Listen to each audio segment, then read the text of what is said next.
Hello, my name is Sherman. I am hoping to introduce you to my new game ARC here, and I wanted to kind of go through the basics of some of the mechanics and the cards in particular, because the cards are fairly unique.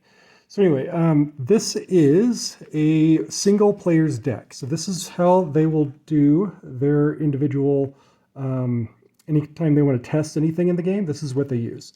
So what we have here is a card that has 6 ranks on it. Those ranks are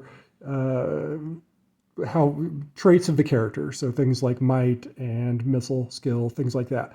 So all you'll do when you draw a card is look at the trait that the character has, and it'll give you a number. So if they're average at something, this card would have given them a 5. This card would have given them a 6. So all these are it's a range of 1 to 10, and higher is better. So the other things happening on the card, we have the sets or the deck symbol. So that's just to help keep the cards organized.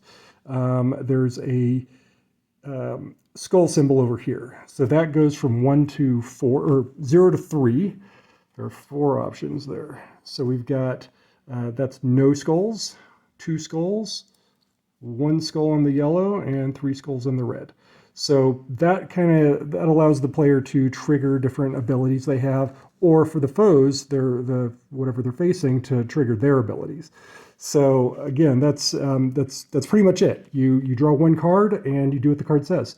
There's not a lot of there's 0 math. That's it. So moving on, this is just another deck.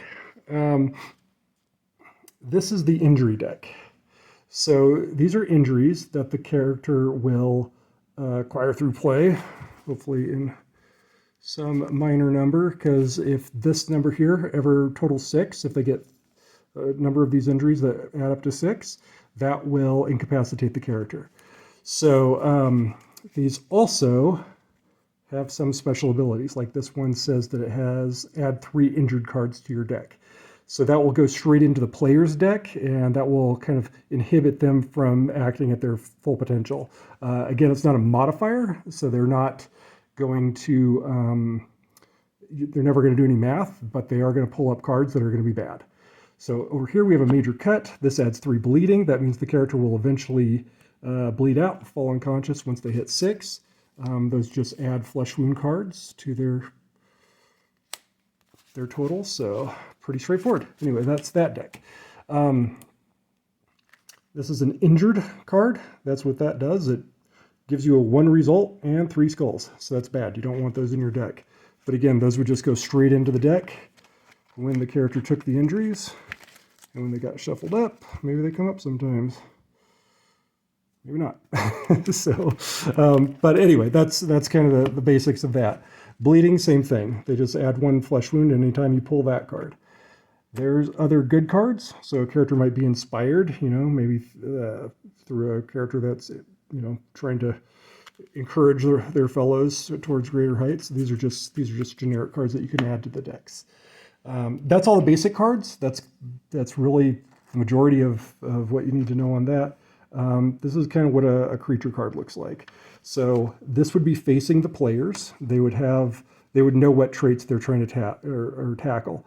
So if somebody were fighting this here wolf, they would need to get a 6 on their melee skill in order to best the wolf in melee. And at the same time, if they don't, then the wolf would best them. So it moves very quickly. On the DM side, they're getting some special abilities. They know how many wounds the creature can take. That's just a stun thing. So this is how this works. This is really straightforward as well. This is a test that is the character's either it's going to be a damage test, in which case you're looking at the armor column for the creature, or it's going to be a armor test, in which case you're looking at the damage of the creature. So over here, that's really straightforward. If they get a 6 on their damage, this wolf is going to take 1 point of damage, and it can take another point before it's knocked out. But of course, if you get a 7, it's knocked out immediately. The damage is a little bit more interesting. This is the number of cards you're pulling, and whether you're keeping the highest or the lowest. So if you're keeping the highest, you draw on this one, you're drawing 2 cards. Keeping the higher, just draw a card, give it to the player. Here, 3, 4 cards, take the lowest.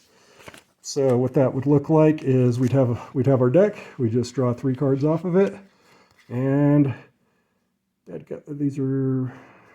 You look at the number at the bottom. So we got 8 and a 12. They would just take the 8. So take 2 wounds, but no additional effects. And that is kind of the basics of the game. And I'll hopefully share actual combat here shortly.